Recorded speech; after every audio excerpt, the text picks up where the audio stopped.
This is question number 6 of QZ11. Which of the following best describes the adjustment to non-run equilibrium if an economy's short-run equilibrium output is above potential output?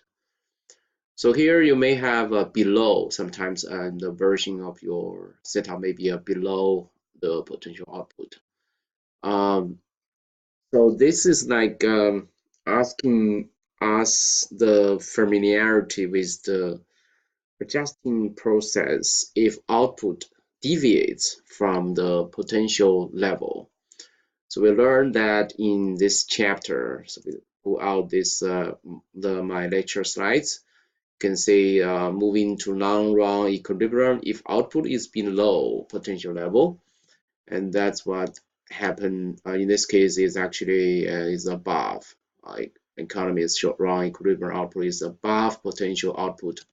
So if the output is above the potential level, it's like the economy is booming, right? It's booming.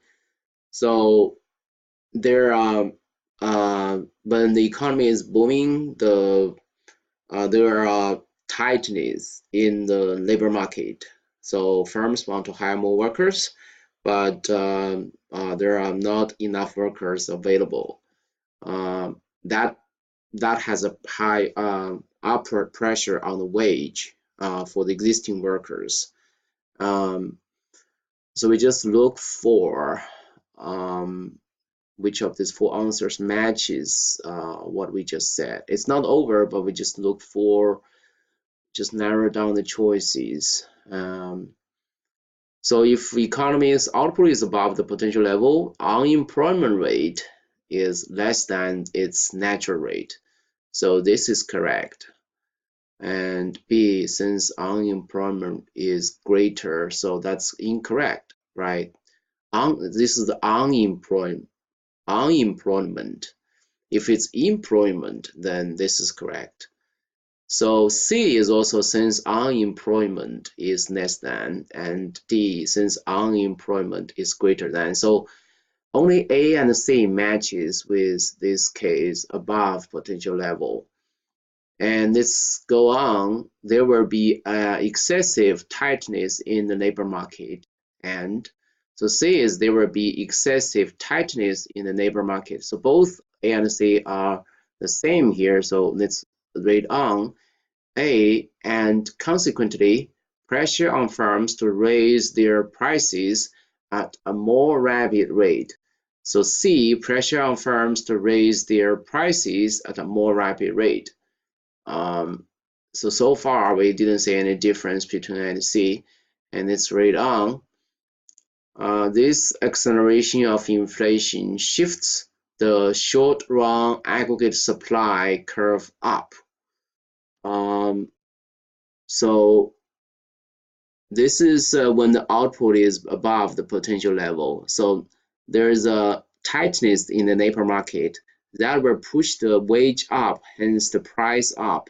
So the short-run supply curve will gradually move up.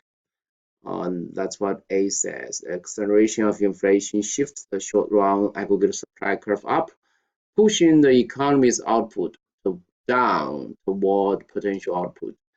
So if the AS curve shifts up, you can see that the output will decrease until it goes back to its potential level. And so A basically is correct. So let's read on to see what might be wrong with C. This acceleration of inflation shifts the short-run aggregate supply curve up, pushing the economy's potential output up toward its short-run output. So that's the problem. The output, if you push it further up, because initially output is above potential output, right? If you push it further up, it cannot go back to the original potential output. So A is correct.